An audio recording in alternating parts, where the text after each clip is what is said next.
আমাদের একটাই দাবি, এই স্বতন্ত্র ইবতেদায়ী মাদ্রাসা জাতীয়করণ চাই। যতক্ষণ জাতীয়করণ করা না হবে ততক্ষণ আমরা এই মাঠ থেকে যাব না। আমাদের শরীরে এক বিন্দু রক্ত থাকা পর্যন্ত আমরা এই মাঠ পরিত্যাগ করব না। আমি জানতাম যে ইবতেদায়ী মাদ্রাসায় বেতন হয় না, অনুদানমুক্ত না এবং ইবতেদায়ী মাদ্রাসা অবহেলিত, লাঞ্ছিত, বঞ্চিত। কিন্তু কেন আমি ইবতেদায়ী মাদ্রাসার সাথে যুক্ত হইলাম?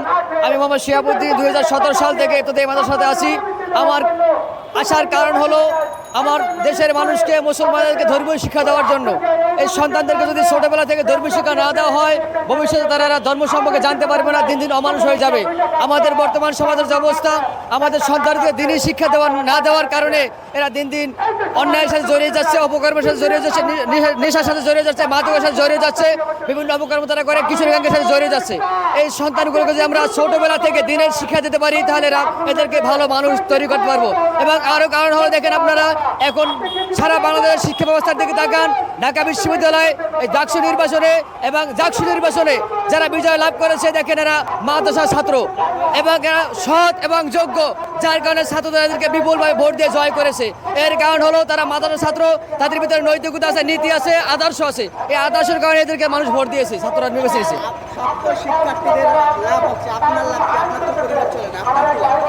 আমার লাভ হলো আখেরাতের লাভ। আমরা মুসলমান, আমি দুনিয়ার আমরা লাভ চাই না। দুনিয়াতে খেয়ে পরে আল্লাহ আমাদেরকে রাখবে, রিজিক আমেরিকা আল্লাহ, এটা আমরা বিশ্বাস করি। আল্লাহ আমাদেরকে না খেয়ে মারবেন না। আলহামদুলিল্লাহ আমি ভালো আছি, একটা মসজিদ ইমামতি করি, এখান থেকে কিছু টাকা পাই, এটা দিয়ে আমার সংসার কোনো রকম চলে। কিন্তু আমার ইচ্ছা যে দিনের খেদমত করা। আমি মুসলমান, আমার দায়িত্ব হলো দিন প্রতিষ্ঠা করা। এই দিন প্রতিষ্ঠার চিন্তা করে এবং মানুষদেরকে দিনের শিক্ষা দেওয়ার জন্য, সন্তানদেরকে দিনের শিক্ষা দেওয়ার জন্য আমি এই পেশার সাথে জড়িত হয়েছি। আশা করি সরকার আমাদেরকে জানুয়ারিতে আশ্বস্ত করছে, কিন্তু আমাদের সে অনুদান দেয়নি এবং কোনো কার্যক্রম সে চালু করেনি। আমার আশ্বাস তো এবার আন্দোলনে অসংখ্য শিক্ষকরা আসছে। আশা করি এই আন্দোলনের পরে, আশা করি 2টার পরে আমাদের ভালো একটা রেজাল্ট আসবে, আমরা সরকারি গেজেট পাবো এবং বিভক্ত হবে, আশা রাখি আমি। এই জন্য আমার মাদ্রাসায় 100+ ছাত্র আছে এবং আমাদের ভবন আছে, মাদ্রাসায় ছাত্র আছে, সব ফুল পেলে কিন্তু আমার বেতন পাই না। ছাত্র আছে, আমরা ছাত্রদের শিক্ষাদান করি প্রতি বছর পরীক্ষায়। এবং আমাদের এলাকায় আমার যে মাদ্রাসা, এখানে ভালো শিক্ষাদান হয়। আশেপাশে যত প্রাইমারি স্কুল আছে সেখান থেকে ছাত্র এসে আমাদের মাদ্রাসায় ভর্তি হয়। আমরা ভালোভাবে ছাত্রদেরকে শিক্ষা দিতে চাই। আমরা কোরআন শিখাই, হাদিস শিখাই। প্রাইমারি স্কুলের থেকে আমরা আরও বেশি শিক্ষা দিই। তারা 5টা বই পড়ায়, আমরা ফিকা পড়াই, হাদিস পড়াই, কোরআন পড়াই এবং জেনারেল সাবজেক্টগুলো আমরা পড়াই। তারপর আমরা অবহেলিত। কেন আমরা অবহেলিত? এই প্রশ্ন সরকারের কাছে আমাদের।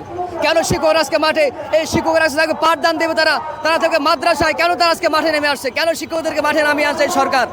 আমাদের একটাই দাবি, এই স্বতন্ত্র ইবতেদায়ী মাদ্রাসা জাতীয়করণ চাই। যতক্ষণ জাতীয়করণ করা না হবে ততক্ষণ আমরা এই মাঠ থেকে যাব না। আমাদের শরীরে এক বিন্দু রক্ত থাকা পর্যন্ত আমরা এই মাঠ পরিত্যাগ করব না।